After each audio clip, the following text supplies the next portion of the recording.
Live from Monterey on California's beautiful Central Coast, this is the Ringside Boxing Show. I'm Dennis Taylor, welcoming you to join me and my expert analysts, Travis Hartman, Rizwan Zahid, and John J. Responti, today and every week for the hottest, sweatiest show on the West Coast. And now, from Studio 1A, it's the Ringside Boxing Show. Welcome to the Ringside Boxing Show on the Grueling Truth Sports Network, where we've got really an amazing interview coming up very shortly. We had Tommy the Duke Morrison on our show 2 or 3 times to talk about his life and his career and his HIV diagnosis, which he adamantly insisted was bogus. We've given his widow, Tricia Morrison, a platform on this show to continue that crusade, which, by the way, resulted in a lawsuit that is now headed to the U.S. Supreme Court. And today we're going to talk to one of Tommy's sons, 27-year-old Kenzie Morrison, who looks and sounds just like his famous father. And he is also a heavyweight fighter in Oklahoma. Kenzie is 13-0 with 11 knockouts. He's got a big left hook, just like his dad. But what he also has is a whole bunch of great stories about what it was like to be the son of Tommy the Duke Morrison. We recorded an in-depth interview with Kenzie on March 16th, and it was absolutely fantastic, and we're going to play it for you today. And all I can say is you got about 30 minutes to get your popcorn popped, because this one's pretty great. And by the way, Kenzie has a new promoter, something we didn't get around to talking about during the interview that you're going to hear. And if somebody's looking to connect with Kenzie Morrison for fights or personal appearances or sponsorship or anything else, you can email him at teammorrison2018@yahoo.com. teammorrison2018@yahoo.com. And I'll repeat that later on in the show because he's trying to get that word out. So before we talk to Kenzie, we are going to get our weekly update on the United Kingdom boxing scene from our British correspondent, Paul McLaughlin. And we are going to kick it off today, like we do every week, with a look at the recent boxing news with our expert analysts. Travis Hartman is a professional boxer and boxing trainer from Osborne, Missouri. He's now living and training in Orlando, Florida. Travis actually lives in the Haunted Mansion at Disney World. Rizwan Zahid is a boxing journalist and a professional moose wrangler from Toronto. And John J. Responti is chief lead writer for MaxBoxing.com and DogHouseBoxing.com. And John and I are co-authors of Intimate Warfare, The True Story of the Arturo Gatti and Mickey Ward Boxing Trilogy, which you can find on Amazon's bestseller list. And, hey, John, first of all, let's get to this. Your friend Virgil Hunter, who's been on our show a couple times, he's a 2-time trainer of the year, was taken to the hospital yesterday and with what the family described as a health scare. And I don't think we've been able to get any more details. I don't know if you've heard anything else, but we want to wish Virgil well, first of all. Do you know anything more?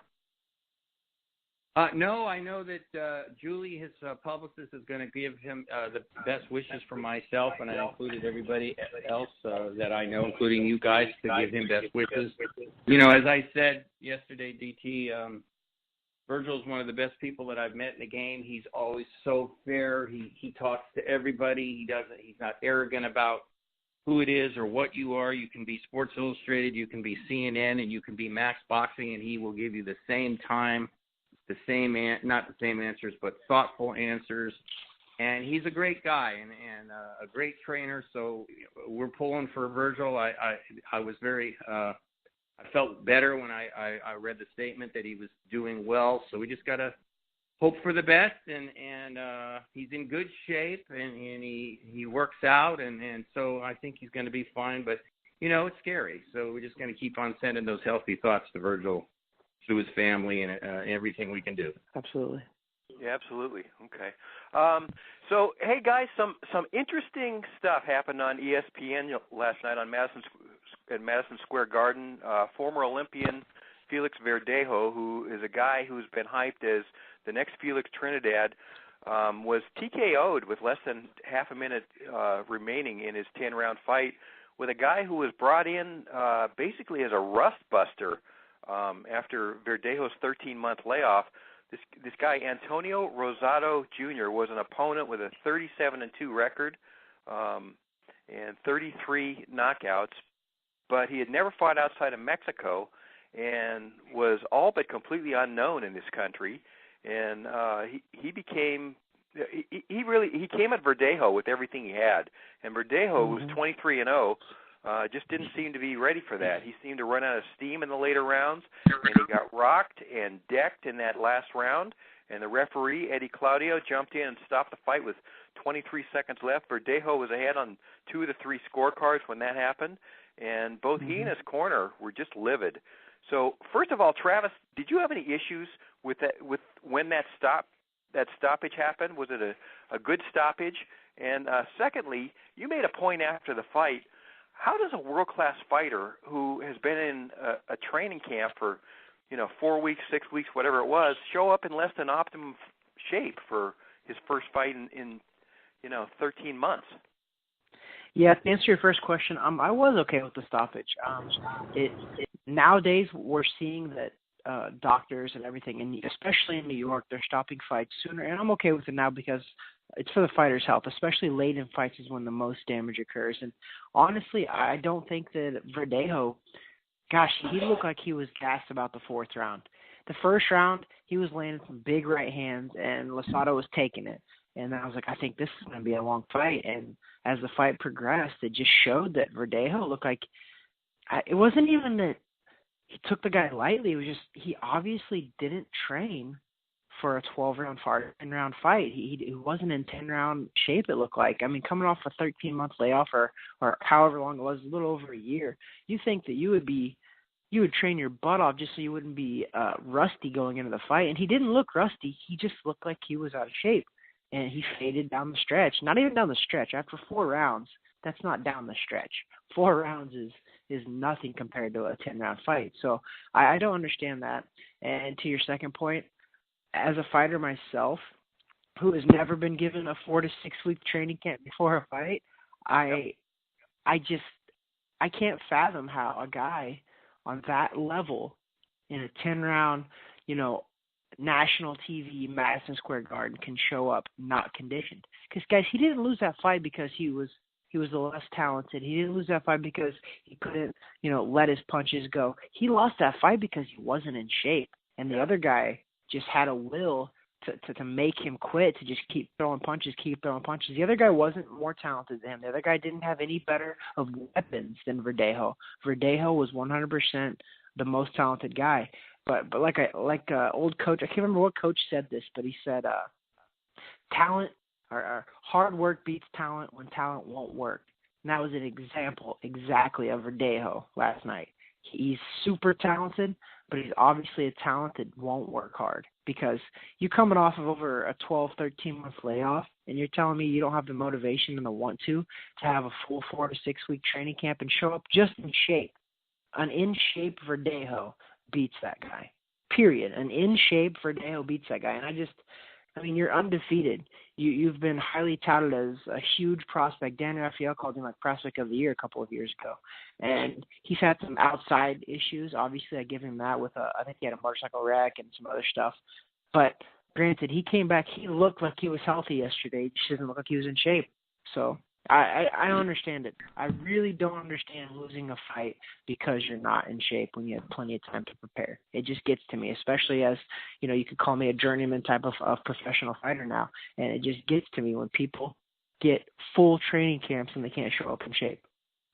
Riz, how badly did he hurt his career yesterday? But if you're Bob Arum, if you're his promoter, how pissed are you at Felix Verdejo right now? I think you're really pissed. If you heard... before the fight, Bob Arum said on the new and improved Verdejo, he said, I have to see it to see if it's true, actually. And that told me right there that maybe Bob Arum is not even as big on him as he was when he signed him. You got to remember, despite what we've all said about Top Rank and Bob Arum is one of the most historic promoters of all time for a reason. He knows how to deal with guys. And I think, Verdejo was looked at as, the next Miguel Cotto. And he kind of had that pressure put on him, very early. And Cotto was the next Trinidad. So now Verdejo's the next Cotto. And yesterday, ironically, that looked like the Cotto Margarito fight in some ways to me. Obviously a much lower version. Whoops, you still there? Did we lose you? Riz, I think we lost you. Oh, there you are. Okay. Yeah, I was saying we saw the guy who was the more talented fighter. He couldn't deal with the guy who was coming forward, throwing more, and just simply wanted it more. But it wasn't like Miguel Cotto against Margarito was out of shape. I think that's the issue here. It's not that he lost, it's how he lost. We didn't look at, even when Amir Imam lost to Granados, and Amir Imam was not, he said he was out of shape, but I think he still is a lot better shape than Verdejo did last night. It's a guy who, Granados is a guy who's only had close losses. So this fight here, to answer your question, I think it really hurt his career because he had long layoffs as it is. And not only did he lose, he got stopped. And even if he went to the scorecards, he would have lost. So it wasn't like, he got caught with the punch. There was a lot of things wrong leading up to this fight. And like Travis said, look at the weeks he had for training camp. And just to give a comparison, Timothy Bradley talked about Amar, who was fighting Vodzik, and he said, 4 to 6 weeks, yeah, that's plenty of time. And you know what? Amar looked good. Mm-hmm. He went the distance against a guy who was a top light heavyweight fighter. So if he was able to do that, how is Verdejo, who arguably is the bigger draw against a lesser-known fighter? What's his excuse? And I don't think there is one. So I think he damaged his career very, very badly. And I think, to be honest, I think some of the pressure got to him. I think he started living in the fame of, I'm Puerto Rico's next great fighter, but he didn't accomplish anything during that time, where Miguel Cotto was opposite. Miguel Cotto was a polar opposite of Felix Trinidad in personality, but he had probably, I'd say, between, out of a lot of the great Puerto Rican fighters, Miguel Cotto had that work ethic. Despite what we've said about him the last couple of years on the show, as far as who he wants to fight and if he's a true middleweight, yada, yada, we can arguably say in the first decade of his career, Miguel Cotto fought everyone. Miguel Cotto never hesitated to take on the best, and his work ethic was always there. Showing up out of shape was not really a thing. And if Verdejo has this problem this early in his career, I think it's a major problem. I mean, he's still young. He's still 25, I think maybe going on 26, or just turned 25, one or the other. But when he was out of the Olympics, he was the best prospect at the Olympics. He only lost to Lomachenko, and everyone expected that. And Lomachenko said, you know what, he's a boy, I'm a man. He's still young right now. He'll be very good one day. So we always thought he'd be this great, great fighter. And here we are about 5-6 years later, and let's face it, he hasn't accomplished anything. This is a pretty damaging loss. How damaging we'll see this next fight. John, I don't know if you saw the co-feature on ESPN's. Oops, just a second. Let me put mute on Riz because I'm getting a little bit of echo there. Okay, there we go. The co-feature, Oleksandr Gvozdzik won a real tough decision over this guy, Mehdi Amar. He was also a really solid favorite, but had a rough time with Amar. Now he supposedly has a date with the winner of the Adonis Stevenson versus Badu Jack fight, which is on May 19th. Gvozdzik is 15-0. He's got 12 KOs, but he almost looked uninspired to me through most of this fight. And I think he's going to have to turn it up quite a few notches to deal with Stevenson or Jack. Do you think he was just uninterested and will get up for Stevenson and Jack, or do you think we saw some chinks in Gvozdzik yesterday? I think you saw a little flaws. I mean, he got countered a lot. That is troubling. Gvozdik's got some talent, but he did have some issues, and I was actually more impressed in a sense with his opponent because he had some, like you guys were just talking about, Travis's dream of having a 6-week camp, and I think his opponent only had 2 weeks to get ready, and he did well. I mean, he fought hard. He showed an incredible amount of heart, and you love that. And I think it's very possible that he might have had a hard time getting up. But you're fighting at Madison Square Garden, so it's hard in a way to think, well, you should be able to get up because it's going to be televised. This is your chance to make a statement, and you want a quick knockout. But I think possibly his opponent was tougher than he thought, and he thought he'd just walk right through him and knock him out, and it didn't happen that way. So that's sports, that's boxing. It happens. Overconfidence or whatever you want to call it happens a lot. You need somebody to ground you. Now, I don't know if that was. It could have been he was having a bad day. I think Riz said that this was, he'd seen him fight before. I hadn't. That Riz said this was the worst he's ever looked. And so maybe he just had a bad day, like we were talking about online. And Kovalev, I think, had a bad day a few weeks ago against when he fought. He didn't look very inspired either. So it happens, but he's got to do better. He's got to step up. You know, he's got to do a lot better, improve a few things, take on the winner of Jack and Adonis, because they're above him as far as I'm concerned. From what I saw yesterday, you know, again, that could have been a bad day. Could have been an off night, whatever you want to call it. But he's got some skills. You know, he's got a good jab. He's got a good right hand, very good right hand. So he's on his way in a lot of ways. But you know, another good light heavyweight fighter, and that division is just so fun right now to watch. I was actually more interested in the Ramirez fight because his story is so compelling and everything he was doing. But I watched, and I expected it to be. The fight to be over pretty quickly, so I was kind of surprised, Dennis, and I think his team they looked kind of disappointed after the fight was over. Mm-hmm. Yeah, I think so too. Yeah, Travis, give us your take on the fight, and also what John just said. What a great division that is. In addition to Gvozdyk and Stevenson and Jack and Kovalev, you've got this guy Dmitry Bivol, Eleider Alvarez, Marcus Brown, Anthony Yard, Artur Beterbiev, all undefeated. And then, you know, Sullivan Barrera and Joe Smith and Andres Fonfera and Igor Mikhalkin, Karl Murat, Vyacheslav Shabransky, all those guys, there's not a Humpty in that group either. And, of course, they're all looking up at Kovalev. This is one of the toughest weight classes in boxing. So, first of all, what about the fight? Yeah, first of all, that weight division has kind of snuck up on everybody, I think, because everybody that you just named are some hard hitters. It's crazy how that division really did. It came out of nowhere, I think, because I remember back when Andre Ward was in the division, it was just him and Kovalev, and that's all anybody really wanted to see and care about. Now we have a crap load of other fighters that are undefeated and legit bona fide contenders, and it's great. And for the Gvozdyk fight, I think that's how you say his name, it was a good fight. It was the first time I'd ever watched him fight as well. I thought that he was fundamentally sound. He kept his hands up. He threw nice straight punches. I don't think his power is what it needs to be because he had the guy hurt at one time. He couldn't finish him for some reason. And, he had a tough guy from him as well probably. But he didn't impress me much. I just thought he was a good all-around fighter. But as you all know, good doesn't beat great. And great is what Kovalev is. I mean, you could even say Stevenson is great.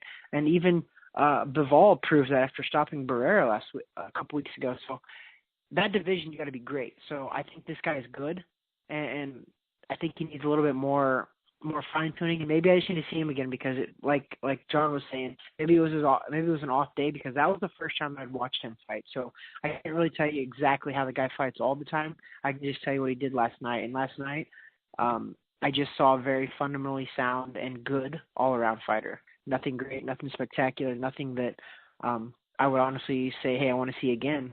But he definitely can prove me wrong later on because he'll get big fights. He's undefeated, good-looking dude, can fight. Like I said, he's just all around. He's pretty fundamentally sound.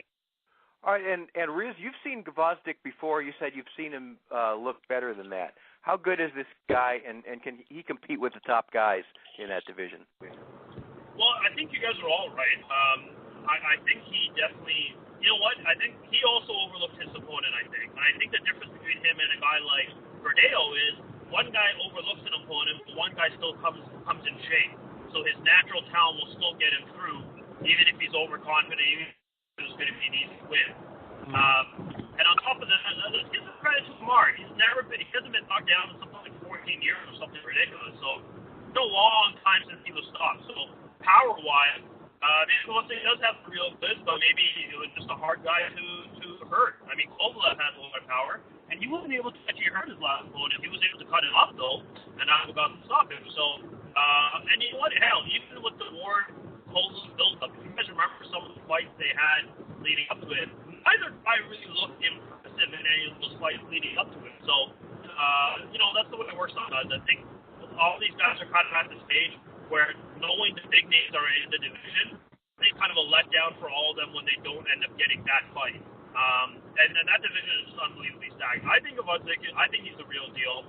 Now, real deal meaning he could be one of the best in the division. But this division is the most stacked that I've seen it in I can't even remember how long. So even if he's a great fighter, he might be the 6th best light heavyweight right now, which could be a major problem. It would be hard for any of these guys. I think every fighter is hard for all of these fighters. I think Adonis Stevenson, for all of his flaws, can still knock out everyone in that division. I think Gvozdyk, if that's a fight for him next, he leaves his head up a little bit too much. And Adonis Stevenson, with his lightning power in his left hand, even though it's like DeAndre Wilder, you know what he's going to do. It doesn't mean it's easy to stop, though. So I think he can give a lot of guys trouble. And I also think that a product of his surroundings makes him the better fighter. I think he's with the guys who are with Usyk and Lomachenko, and being around those guys, I think just makes you a better fighter. So I think if he's in line for a major fight, I expect him to fight very well. I think he has a better chance against Badou Jack, ironically, than against Adonis Stevenson, because the raw power of Adonis Stevenson might be difficult for him. We'll see what happens in the Badou Jack fight first, but I think Gvozdyk is a tough fight for anyone. I think there's a strong chance he could be the next WBC champ. That being said, Kovalev says he wants to fight the winner of Badou Jack and Adonis Stevenson, especially if Jack wins. So I think we're getting to a little political landscape here. What's easier for the PBC fighter, to fight Kovalev, who pretty much fights on HBO, or to fight Gvozdyk, who's fought on HBO but has also fought on ESPN? So I think the next fight, I think that's the problem the light heavyweight division is having. It's not so much the fighters, it's how are these fights going to be made. So I think once they work it out, we're going to get a lot of good fights, and I think Gvozdyk's in that mix. John, who do you like in the Stevenson-Jack fight, first of all? And secondly, and then we'll get to the main event that we saw yesterday. That's a good fight. Jack has surprised in some ways. I mean, I think he's been the underdog in a few of his fights, and then he's come through. I mean, I think he beat Boutte. He wasn't the underdog in that, but I think he's gotten better. He's a real durable guy, real tough guy, very determined guy. As we've seen with Stevenson, if he clips you, you're in bad trouble. And Jack did get knocked out in his only loss. So did Stevenson, actually. So you got to be able to hang with Stevenson and get through the hell to be able to really have a chance with him. He's getting pretty old, but he doesn't fight a lot. So I don't think his body is getting worn down. He's not in any real wars. I mean, Fonferro in the first fight took him a number of rounds, and hung in with him, and even knocked him down. But that was a few years ago. So Jack is younger. It's a 50-50 fight, Dennis. Right now, I probably give a slight edge to Stevenson. He's going to be fighting at home, and sometimes that gives you an edge. And when it comes down to a decision, if that happens, I'm not even sure that's going to happen.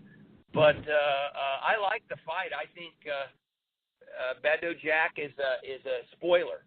He's the kind of guy that you start to think he's pretty good, and then he does something else, and you go, wait a minute. He beat George Groves, who we know is a good fighter.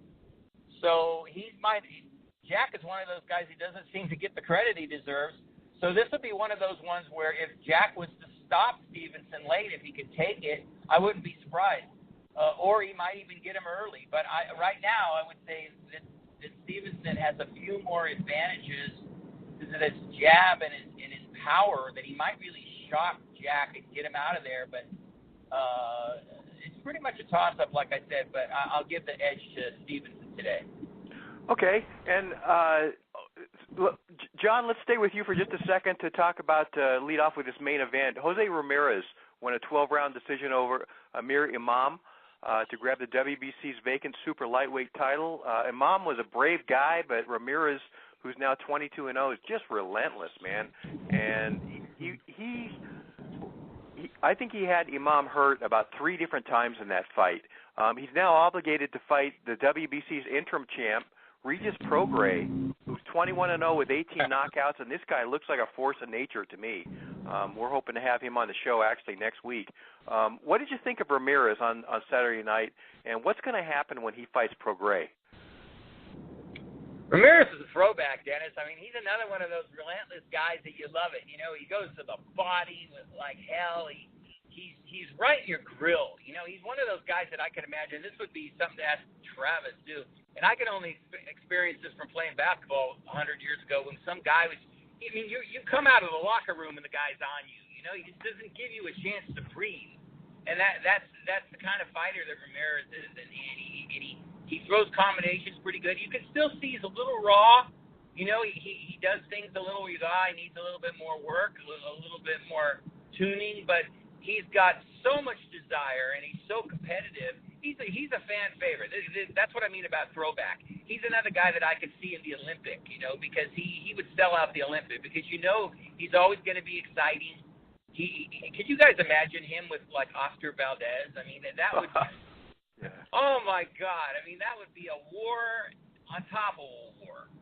So he had a dream of winning a title when he was 8, and I love it when people fulfill their dreams, and he did it. And so all of that, all the credit in the world to him. He won it last night. He beat a good fighter in Amon. Amon's got some talent, the master, but he just couldn't slow Ramirez down. You know, Ramirez, there was no way. He just was like, no, you can't hurt me, and I'm going to just keep coming, and I'm going to keep hitting you, and I don't care. You might hit me with some jabs and maybe even a few uppercuts and right hands, but that's it. The scoring was ridiculous, Dennis. As we were talking earlier, I had it 116 to 112. I just don't see how the judge had it 120 to 108, which is 12 to 0, and how Freddie Roach, you know, made that silly comment about you won every round. No, I don't think so. But a great win for Ramirez. Prograis, you're right. You know, Prograis, that guy, I've watched like 4 of his fights, including the interim title winning against Ngannou.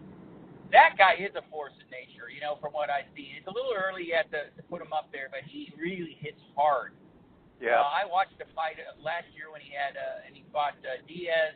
Diaz was undefeated, and he just blew Diaz out of there. And he was rocking and rolling and bobbing and weaving, and he might be somebody that might someday be special. I mean, from what I've seen. Like I said, it's a little early. I don't want to put him up there, but the 3 fights I've seen that kid in, he has been impressive. So the division is just so loaded, and this is where you just wish people who are on the fringes of boxing as fans rediscover boxing, because so many of those guys are so exciting.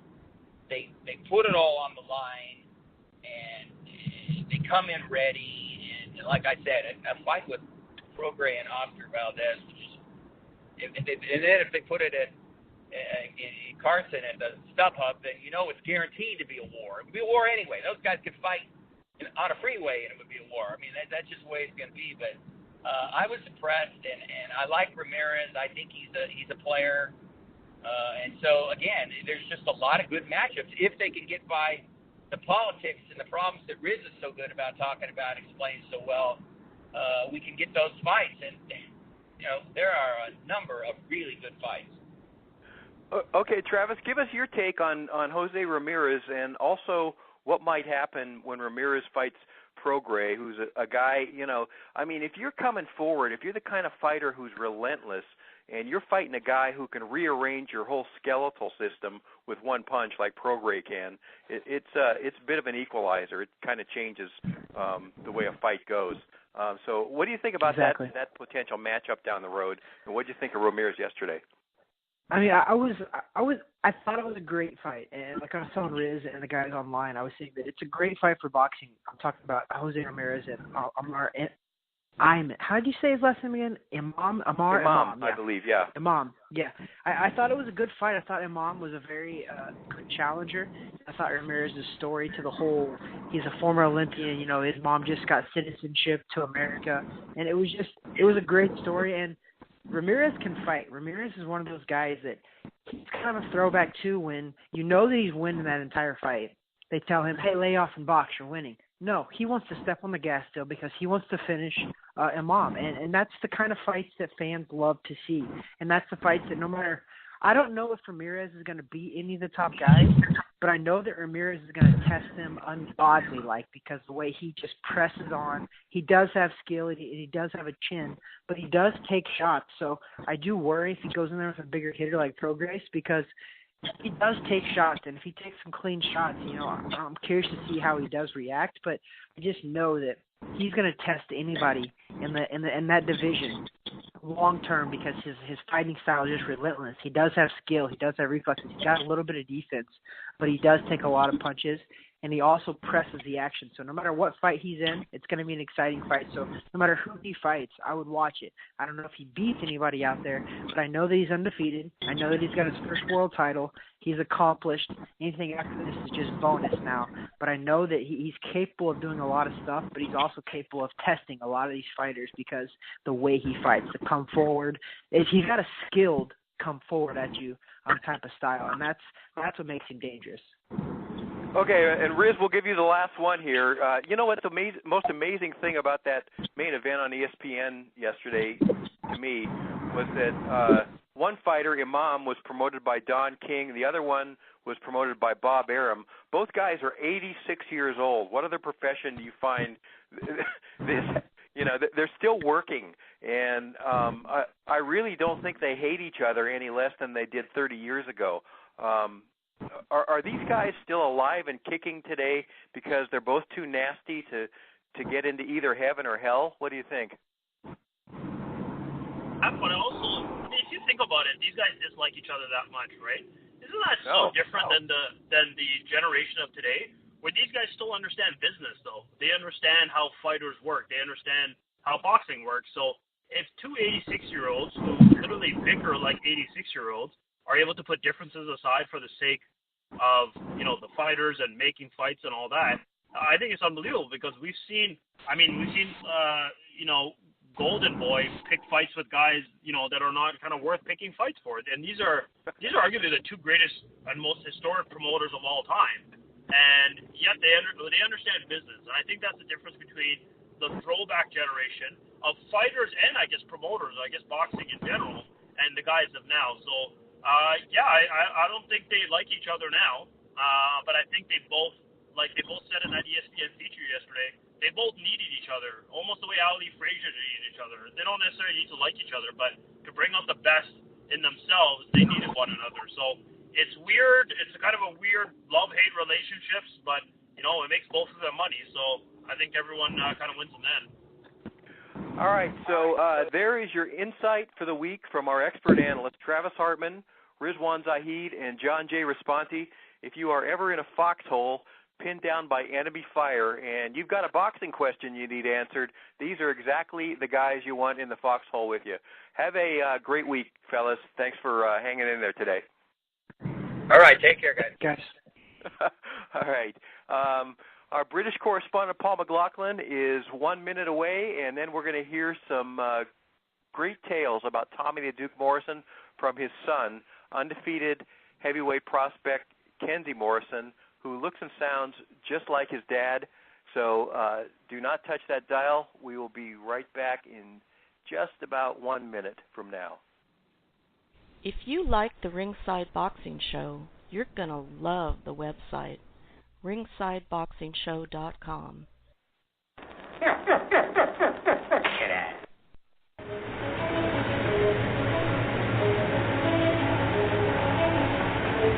Hi, this is Dennis Taylor, host of the Ringside Boxing Show, inviting you to check out a new book I've co-written with John J. Responti.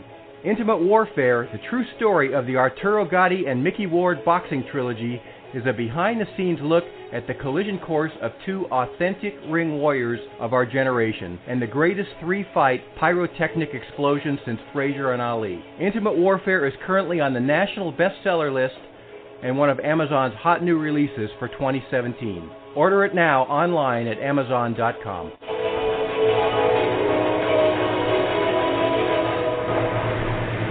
Hi there, it's Paul McLaughlin with your weekly roundup of everything going on in the UK boxing scene as we speak. Right, first off, Scott Quigg has revealed a fractured foot saw him fail to make the weight for his brave defeat at the hands of Oscar Valdez last week.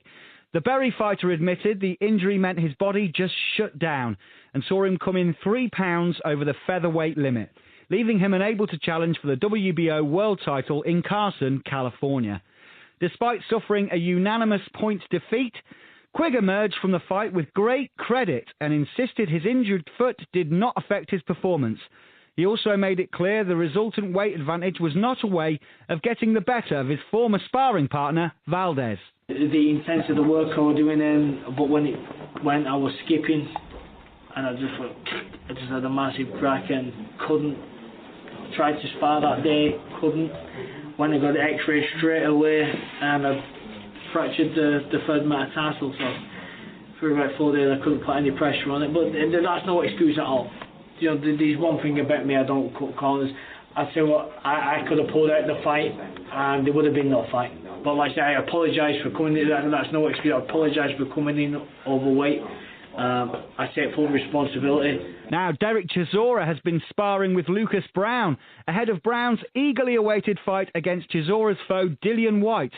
Chisora gave us his view on who would win the upcoming Joshua Parker fight, though. I got money on AJ all day long. You know, it's not about how he fights. Even if he fights running away, he's going to win it.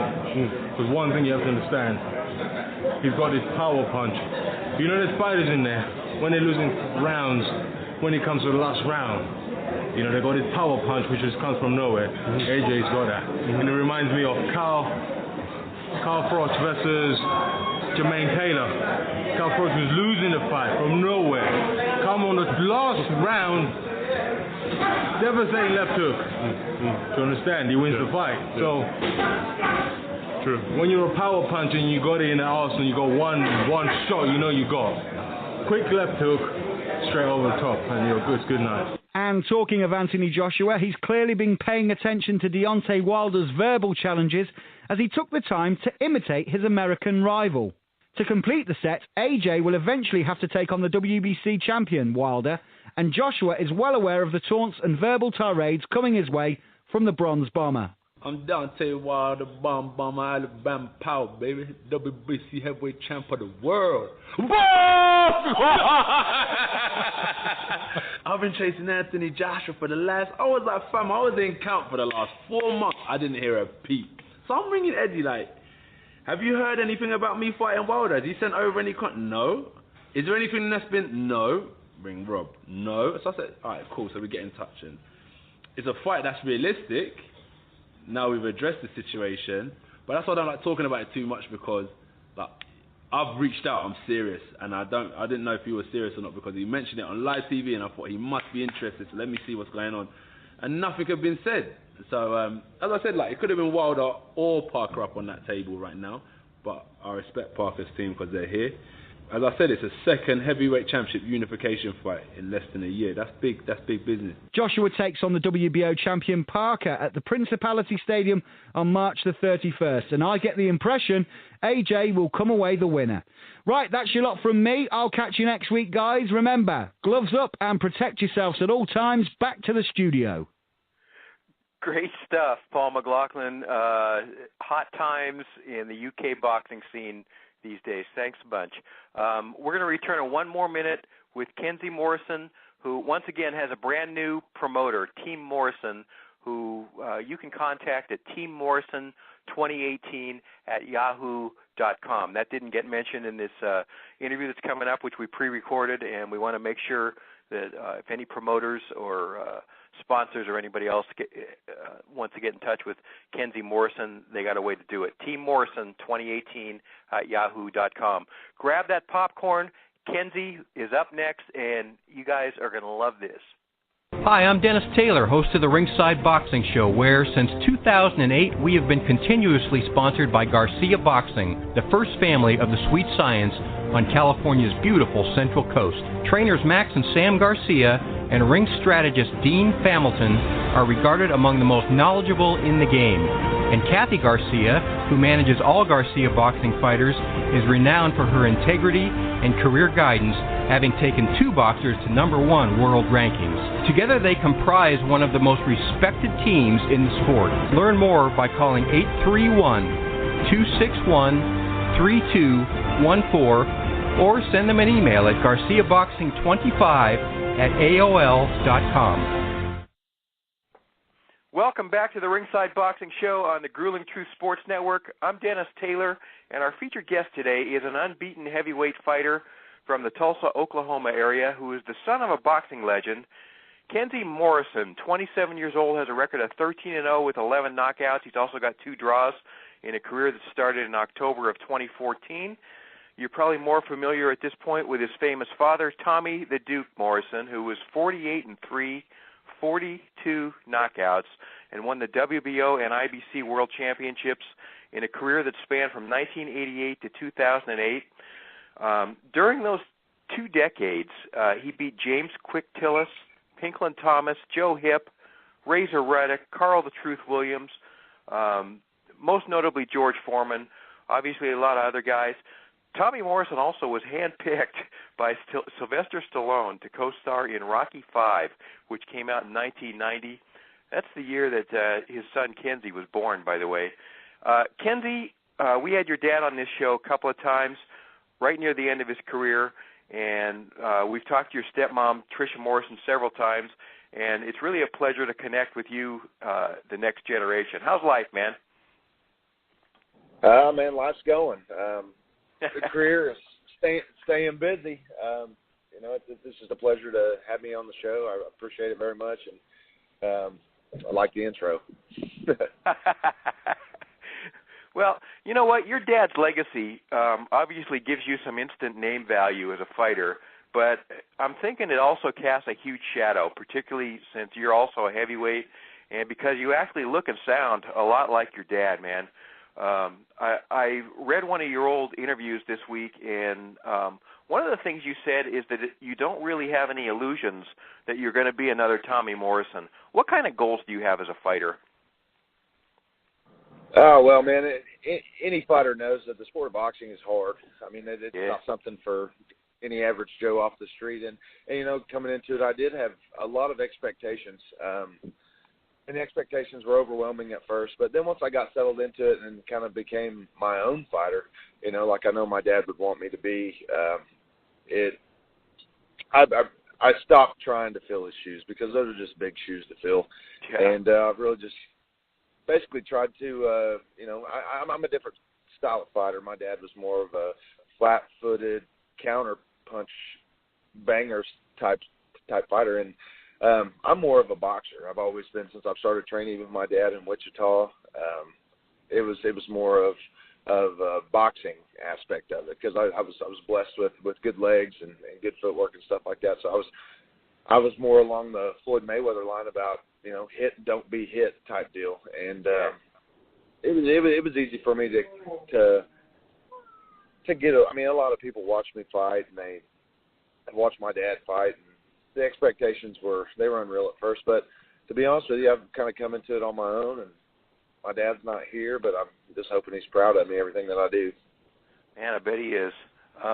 Your dad fought, the last time he fought was 10 years ago, this past February, and you're 27 now, which tells me you probably got to watch him fight growing up quite a few times. What's your earliest memory? When did you become aware that your dad could beat up everybody else's dad?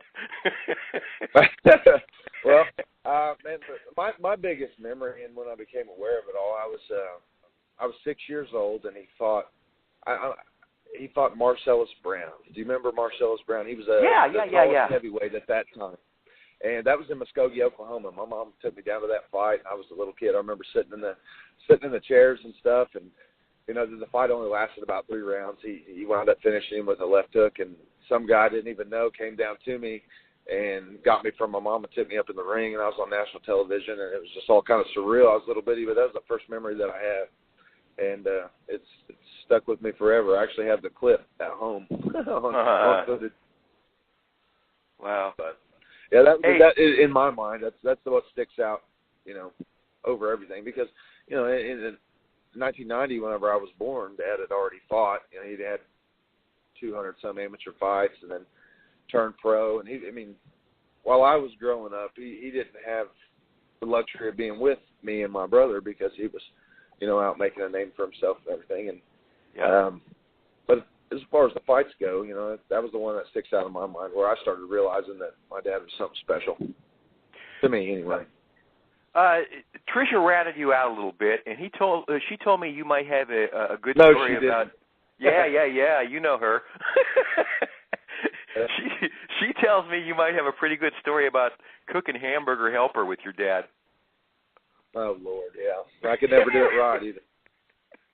But yeah, that was whenever I moved to Wichita. I lived with Dad and Trish there for a little bit. And he opened up the boxing gym there in South Wichita, and he was good at eating, but he wasn't good at cooking. So I kind of took that all over.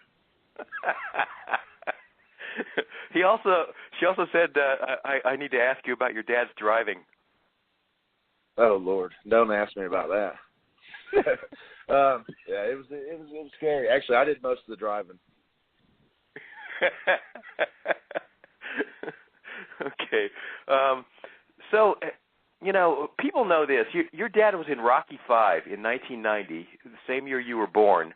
And by the end of that year, he was 24-0, 20 knockouts, and people were starting to figure out who he was. How old were you when you suddenly realized that Tommy Morrison was famous? Is there a story there? Man, I was really young. I mean, whenever, like I said, he's fighting professional and had a lot of fights. And then when the Rocky movie was made, obviously I was born that year in July. My dad at the time, he was training in Tulsa. He owned a ranch right outside of Jay, Oklahoma, in Southwest City. And me and my brother were out there all the time. But whenever that young, you don't really understand things like that. I didn't really grasp the concept until I started. Actually, when I got in middle school, and people were like, "Man, your dad was the real deal." And I knew my dad, but my dad's always been my dad. He was never a superstar to me, and it was that way until the day that he died. But there's no significant story about anything like that I can pick out in particular because I was just so young. But now, man, I mean, I lived my whole life based on the success and the things that he achieved. Not many people come out of the Midwest and do things that he did. I mean, to win 2 world titles and fight guys like George Foreman, Pinklon Thomas, James Quick Tillis, Joe Hipp, guys like that, and then to be in a movie on top of that. I mean, it's surreal for someone like me from the Midwest because I'm just an Oklahoma boy that's, I was left a legacy through my dad, and it was one of the toughest things that a dad could leave a son because boxing's not an easy deal. And I think that, he trained me and wanted me to get involved in fighting, but, in his heart, just like I do with my own son, I don't think that I would wish that on anybody. But it's something that I think it's all the Morrison boys, man. We were all we're just bred to fight. I think that if we were born 300 years ago, we'd be Spartan warriors. It's a weird deal. All my family on that side. It's different. Did you ever meet any of George Foreman's sons? Any of the Georges? No, I didn't. But I was blessed to meet Ray Mercer, and me and him had some long talks. It was at a charity fight night in Tulsa. Other than that, no. Huh? Okay. Never met any of George Foreman's sons. I didn't even know that he had any sons. He's got 5. Did they fight? He's got 5 sons, and he named them all George. Oh wow. Well, can't forget that name if you do it that way. Yeah, I'm friends with George the Fourth, and so I can hook you up if you want to meet him. You guys probably have a lot to talk about. Hey, what did you think of the Ray Mercer fight? Oh man, I think that it was probably the best 4 rounds my dad ever fought. Just like any fighter will tell you that's been in the ring and done it. Any man over 200 pounds can hurt you, and even some of the girls are knocked out. But I mean, I hold true to thinking that, that was probably the best 4 rounds my dad ever fought. He meant to win that fight, and things happen in boxing. That's what makes it so interesting, and that's what people follow it and love it the way that they do, I think. What was it like sitting down talking to Ray Mercer? Oh man, it was wild. He had some stories. He's quoted. I'm sure that he quoted the story he told me in other press conferences and interviews that he's done before. But it was a real deal, and he had nothing but respect for my dad, and had nothing but respect for me. It was at the end of a long night. I was actually working the corner for a fighter that night, and I caught up with him on the end of the show, and I walked up to him and grabbed his hand. And I was like, "Nice to meet you." And he's like, you look like Tommy Morrison. I was like, that's my dad. And he's like, no crap. Wow. And that's what basically started the whole conversation. And he gave me his number, and I talked to him every now and then, asking for tips and this and that, because he was a great fighter. And over being a great fighter, man, he's tough. One of the toughest guys that I've ever met or seen, physically fight like that in the ring. So. How old were you when you saw Rocky V the first time? Oh, man. I had to have been, obviously it was made in 90 and it came out then. I'm sure I watched it before I realized what was going on, but the earliest I can remember is I was about 5 years old, the age that my son is right now. And, I didn't really pay attention to what was all going on other than my mom was like, that's your dad. And I was like, no, it's not. She's like, that's your dad. And I just, things like that at a young age, I was obviously flabbergasted. And to this day, looking back on it now, looking at what the Rocky trilogy has become to, and, they're still going with it. I actually, not too long ago, got a casting call because I'm tall, I have blonde hair, blue eyes. They wanted me to do it in a Russian accent. I was like, I'm not sure if I can do that. I'm a modest Oklahoma boy, but I'll try. And I sent in my casting call, and it's just, it's all surreal. It means a lot. I mean, there's just, like I said, I had this conversation with someone just the other day. It's like, how do you explain something like that? I mean, it's something that not a lot of people accomplish in their life. That was actually a conversation with Trish, and I was like, we got to be grateful and be happy and appreciate what that small Oklahoma boy did, for all of us. Oh, That's why man. I'm sitting here talking to you. It's because of what he accomplished and what he did and what he willed into reality, and that's important to me. And I kind of get messed up talking about it because right now, a time in my life right now is when I need to ask him all these questions, and I just have to do it on hope and prayer. Yeah. So if the producer of Creed offered you a chance to appear in that film, basically following your dad's footsteps for that Rocky series, absolutely, that would interest you. Yeah. Absolutely, okay. I would do that. And then, I don't know if I can act, but I would try, and I'd do my best. My dad wasn't an actor. He just, what was so great about the role that he played in Rocky V was he was playing himself. That's kind of, it's almost like it's meant to be, because what I understand was the role before they ever casted my dad was from a Midwestern fighter named Tommy, and they went through everything, and it was just luck of the draw, and I would be blessed with it if something like that happened to me. What's it like looking at that and seeing your dad when he was 19 years old when he did that movie? Yes, a year after he graduated high school.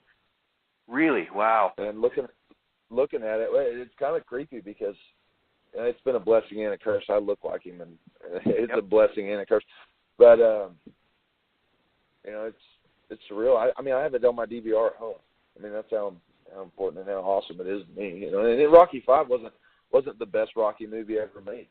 I love my dad, but to be honest with you, my favorite one's the third and the fourth one. Yeah. Because the storyline. But I can't say it enough. It's surreal to me, and it's shaped me into who I am, because you keep asking me the questions about what I remember when I was little and how I feel about it all, and I've grown up watching his fights. Yeah. Videotape. They make VHS anymore, and those are the fights that I have. And then on YouTube now, and social media and the internet, man, you can find anything that you want. But I still watch them, and I a lot of the days when I'm having down days, and I'm sitting there, and because boxing's hard, you do the same thing, repetition over and over and over, and you're always striving to do your best. And those are things that I watch that motivate me. This is the Ringside Boxing Show from Monterey, California. I'm Dennis Taylor. We are talking to Kenzie Morrison, the son of the legend, Tommy the Duke Morrison. Kenzie, most dads think their dad is bigger than life. My dad was 5'6", and he weighed 150 pounds, and he was an appliance salesman. But as a little kid, my eyes always got as big as hubcaps when I made him make a muscle for me. That's just the way little kids are. As a little kid, what was it like to have a father who was 6'2" and 225 pounds of solid muscle and a famous boxer? Man, I was blessed. You know, I talk to people all the time that your dad had muscles in his eyebrows. And back then he was a small heavyweight, but God, I feel the same way as you do. I mean, bigger than life. Yeah. And then literally bigger than life.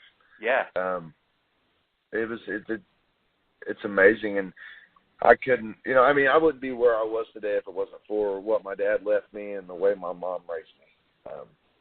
And they were high school sweethearts. They were all from the same town. It's just amazing, man. I can't say it enough. I mean, whenever you ask me questions like that, the answer is always going to be the same. I'm blessed. I'm grateful that my dad was who he was and accomplished what he did, and I love him for it even more, you know, every day. I can remember being a little kid and playing in my mom's garden one day, and I found this metal rod that my mother's my mother used to use it to keep her plants growing straight. So I ran over there to my dad, and I said, "Hey, Dad, if you're really as strong as Superman, which is what he always claimed, can you bend this?" So he takes this rod from me, and he bends it and until it actually snapped in half. And, man, I was just thrilled. I about peed myself right there. Did your dad ever do anything, just superhuman strength in front of you that made your eyes pop out of your head as a little kid? Man, I got two stories. My dad's house, whenever he lived in Southwest City, and this was right after he had won the world title from George Foreman, my dad's house was like a zoo. He had the biggest, meanest dogs that you could possibly imagine. Pit Bull, Rottweiler, Golden Lab, you know, Doberman Pinscher, all these big. And then in the backyard, we had cats, wild cats. He owned 3 cougars and a leopard, which is right next to me and my brother's jungle gym. So we're out there, and we're playing on the jungle gym, and we hop off, and we're going to the house. And this is an old-style, you know, a 90s-built chicken coop that had these big cats in it. They were defanged and declawed, don't get me wrong. He wasn't a wild animal, but he come busting out of that thing and chased me and my brother down and tackled us down and was just basically mauling us. He wasn't, you know, he is a cat.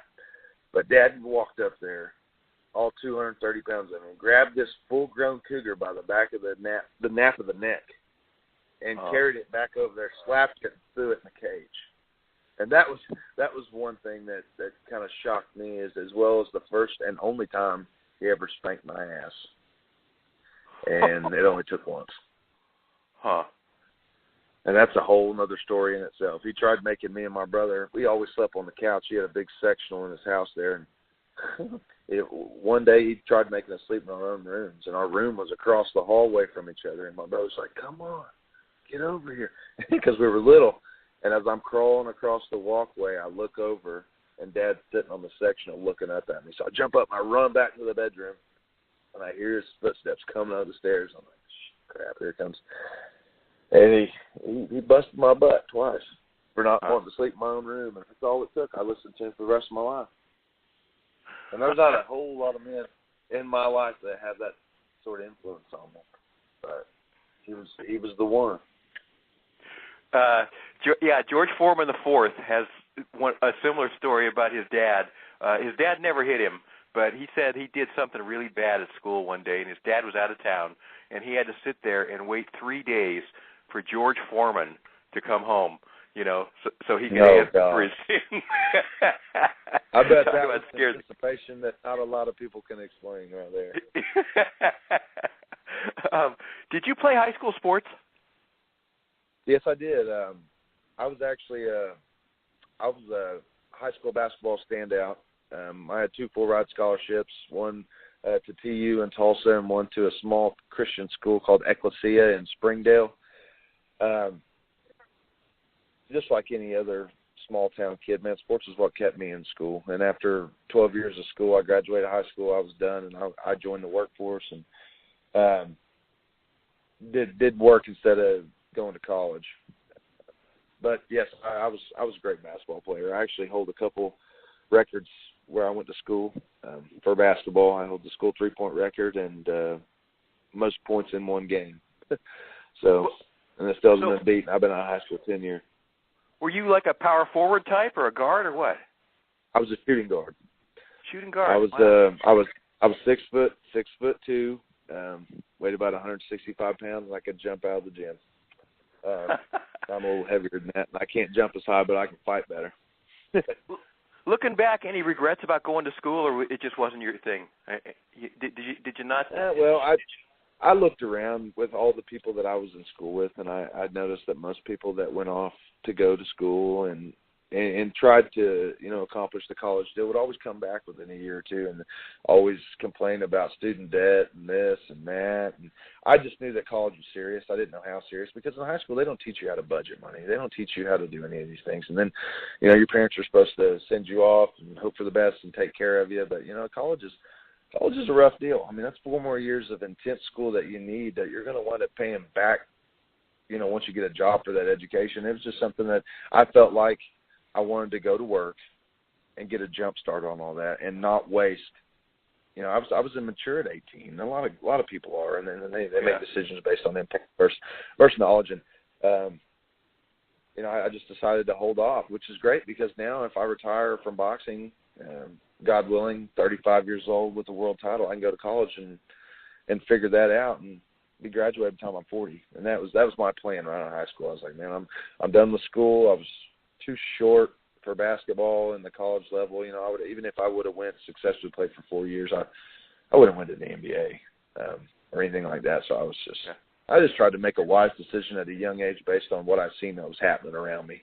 And come from a small town like Jay, the success for a college is pretty low. I would say that 85% of people probably fail at that. And so that was just enough for me to make that decision. And to be honest with you, I'm grateful I did, because if I wouldn't have made that decision, I would have probably went to college, messed it up. I would have never opened up the gym with my dad, and I would have never started boxing at the age of 22, which is really, really late considering I know amateur fights. But and I've been learning on the job ever since. When did you start thinking about becoming a boxer? Well, as soon as, to answer your question earlier, as soon as I figured out who my dad was, at a young age, I know that I wasn't a fighter in high school. Right now, I'm not a mean guy. To me, boxing is a sport. I don't go into it with no ruthless, slap me, make me mad, cuss at me, get me pumped up. I go into it as a sport. And I think that most of the pros, because once you get past a certain level in boxing, it's not a fight anymore. It's a science. It's a chess game. It's because whenever you're fighting against guys that are equally as good as you, it doesn't matter who's tougher, who's meaner. It matters who gets there first. And, I started that at a young age. I've always had a heavy bag hanging in my backyard. I've been a little rowdy whenever the occasion calls for it. But whenever I really decided that I wanted to do it, is after I turned down college and got tired of working. I was like, I got to do something with myself. And I was like, my dad left me this legacy, and I can do this. And if I don't, I'll fail trying, which is what a lot of people don't do. As far as boxing, a lot of people like to go to those boxing shows, and they like to see the blood, the guts, and the knockout and everything. But whenever it really boils down to it, there's a lot of people that go to the shows and stuff like that see the glory. They don't see the hard grind and work that happens every day, 6 days a week in the gym, when no one's looking. Yep. And that's something that made me respect the sport and respect my dad even more for what he put himself through, because I remember stories that he would tell me. He'd be like, you can't believe it. He's like, I was living in Kansas City, and they'd come pick me up at 6:30 in the morning in a van, and we'd drive all the way across town and go pick up the meanest black guys that you've ever met in your life. And we wouldn't say a word to each other. And we'd go to the gym, and we'd beat the crap out of each other, and we'd get back in that van. We wouldn't say a word to each other, and we'd go on about our business. And at that point, hearing that story, I was like, man, is this what this is? Boxing is a business. Yeah. It's a business that rides on the coattails of fighters. And, the fighters are like linemen in professional football. They don't get enough credit for hitting every play all game long. You see those long touchdown runs and then big passes. And sorry, I'm probably getting too deep, but I'll just... No, man. This is great stuff. Talking to Kenzie Morrison on the Ringside Boxing Show from Monterey, California. He's the son of Tommy the Duke Morrison. You did some training at your dad's TCB gym in that high crime area of Wichita. What was it like? Was he hard on you as a trainer? No, Lord, yeah. And, he was hard on me for a purpose. And looking back on it now, I'm grateful for how hard he was on me. But at the time, I was like, what the hell? I can't do nothing right. But it's just he was pushing me for perfection. And, if someone's sitting there telling you you're doing great, you're doing awesome, in your mind you're thinking you got it. But if someone's sitting there telling you got to do this, you got to tweak that, you got to be better, that's championship qualities. And that's what he did for me. And he did that in every aspect of life. I mean, if I was eating a bowl of cereal, he's like, get a bigger scoop. He was all about. But that's the kind of man he was. I mean, everything that he did, to the best of his ability. Everything, good and bad. So, and that's the kind of man that I think that he made me to be, regardless of whether I knew it or not. And I love him for it. How much of an amateur career did you have? None. None? Really? My very, very first fight, which isn't on my professional record, was supposed to be an amateur fight. And it was on a kickboxing card. And I didn't wear headgear. The rounds were 2 minutes. And I knocked that guy out in the second round, like 38 seconds. So that was the extent of my amateur career as far as, like, legitimate. After that, Tony Holden, which is, was my dad's promoter, he came to me and he was like, man, he's like, you got it in you. He's like, I can see you can fight. He's like, it's all right there. We got to tune you up. And he's like, we might as well be making money while we're learning because you're already past the amateurs. I mean, it would have made no sense for me as a 22-year-old to start fighting amateur because, the whole deal for an amateur fighter is a gold medal or going to the Olympics, and I was beyond that as far as like time. Like I didn't have time to have an extensive amateur career and then turn pro because by then I would have been 30. And the amateur game is a whole lot different than a pro game. I mean, even with the ramp just being a little bit longer with the headgear, and even now they're letting pros compete in the Olympics. So it was just the timing thing. It wasn't good for me to try to have an amateur career with Tony in my corner, because he's like, then we can learn you. We can teach you as we go and be safe about it and make you money. And then if you can do it, whenever it's all said and done, we're all going to get paid. And I was like, okay, let's do it. So that was a decision that I made spur of the moment. At the time, I didn't know. I mean, at that time, my dad had already, he had already passed away. So I mean, I didn't have that advice to ask him. And I think that if I would have asked him what he thought about that situation, I think that he would have probably agreed with Tony at the time because I just feel that he would have, regardless of how things turned out or how they are. Yeah, Kenzie, you've already told us that you're a different kind of fighter than your dad. You're a boxer puncher, where your dad was more of a slugger, except for the George Foreman fight when he outboxed Foreman. But when you watch video of your dad and video of yourself, do you see any similars in your style that are either natural or unintentional? Yes, I have a great left hook, and I got that from him. And a left hook is not normally a strength for a boxer style of fighter because your left hook always comes inside a lot of times, and the punches that hurt people are the ones that they don't see coming. Most of your big guys, your heavyweights, your boxers, if they see it coming, they can get ready for it. But the left hook that my dad threw a lot of the time was one that they didn't see coming.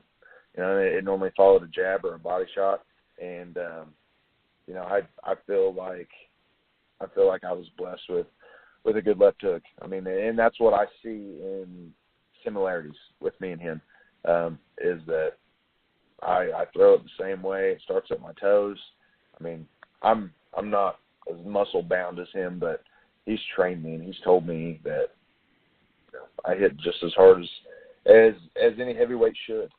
I'm not saying I hit harder than every heavyweight, but I'm saying that he's told me that I hit like I need to, and that was always a similarity. And I don't know if you've watched any of my fights. But yeah, I saw a little bit of them. Yep. And it's kind of there. But that would be the only similarity that I would think, because other than that, all my fights are based moving, pivoting, getting in position to do damage without receiving damage. So, and that's a boxer style, and a lot of your lower weight, inside type of fighters take one to give one, or take two to give one. And normally all that one that they give is all it takes. But it's just a whole different ball game. There's a lot of buzz around the heavyweight division today with Wilder and Joshua and Tyson Fury and Parker. How do you think the heavyweight division from your dad's era compares to the modern day guys? It's soft. I think Anthony Joshua is a big, powerful guy.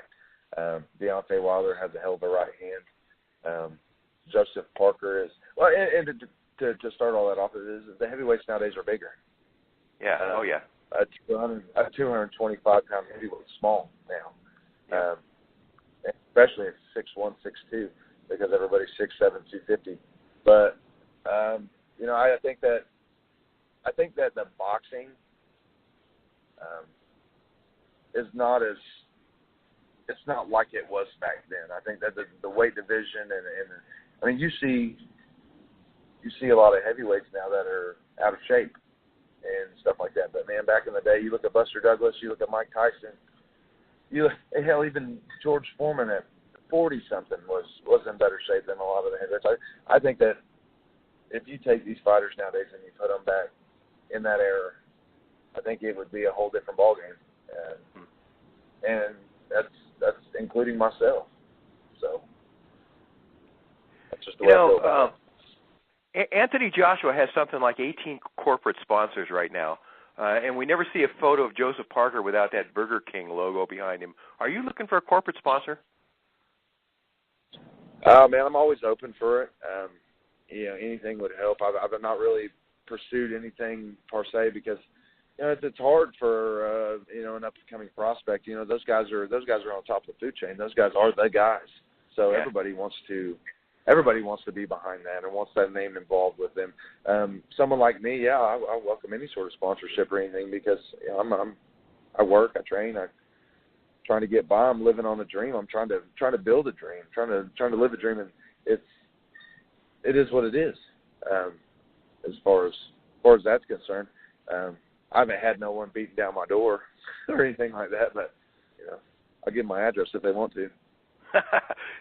You already talked about those 6 weeks, those 8 weeks that a fighter spends that nobody sees. You're working your ass off in the gym, just getting ready for the fight, and it's not all the ring walk and the 6 minutes you spend in the gym before in the ring before you knock the guy out. What a lot of people don't realize also is that boxing generally doesn't pay many bills when you've only had 15 pro fights, unless you were an Olympic gold medalist. No one pays you. No one pays you to train. Yeah, that's right. Yeah. No one pays you to train unless a lot of backing or the right people behind you pushing you and promoting you. I mean, there's hundreds of great fighters in the United States right now that no one knows their name because they don't have the right person behind them, and that's just kind of the cutthroat game that boxing is. So what's your real life job? What do you do full time? I am basically a fix-it man. I've, like I said, I didn't go to college right out of high school, and I can do a little bit of everything. I can work with wood. I can cut grass. I can do anything. Landscaping. I've done a little bit of everything. And you got a 5-year-old son. For sure. Yes, sir, I do. His name's Sebastian. Sebastian. Does he know who his grandpa was? Well, my dad never got to meet Bear. We call him Bear. Everybody calls him Bear. My dad never got to meet him, but I know that if he did, it would probably be the highlight of his life, even aside from being a world champion and everything else, because my dad always wanted a grandkid. And the only other son that's old enough, other than myself, is Trey, and he has no kids. So I just know that he He would have loved it. You recently got to make an appearance at a title gym in Derby, Kansas, and you shook hands with a lot of people who knew Tommy Morrison was big fans of his. What was that like for you? Oh, it was awesome. I mean, and that was the grand opening of that title boxing gym. So it was, yeah, they welcomed me with open arms. You know, awesome deal. There's a lot of energy there. That was the first class, obviously. So title had some people in there that were coaching everybody up, and it was I mean, it was full. It was a packed house, and you know, everybody showed me a lot of love there, and it was awesome. I mean, I would do it again in a heartbeat if someone called and asked me to do it. So what's next for you? When are people going to see you fight again? Do you have a date? Yes, I do. I fight May 26th in Kansas City at T-Bone Stadium. I'm in training camp right now. Been in training camp for about 2 weeks already, and this fight's, you know, it's a little over 2 months out. So I plan on coming to Kansas City and making a statement, and hopefully everybody welcomes me with open arms, because Kansas City is where I've not fought in Kansas City yet. Kansas City is kind of where my dad, you know, started everything.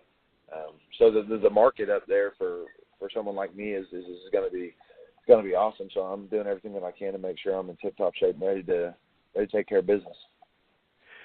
Well, hey, Kenzie, we always absolutely loved having your dad on this show. He was on 2 or 3 times, and it's been a pleasure talking to you today.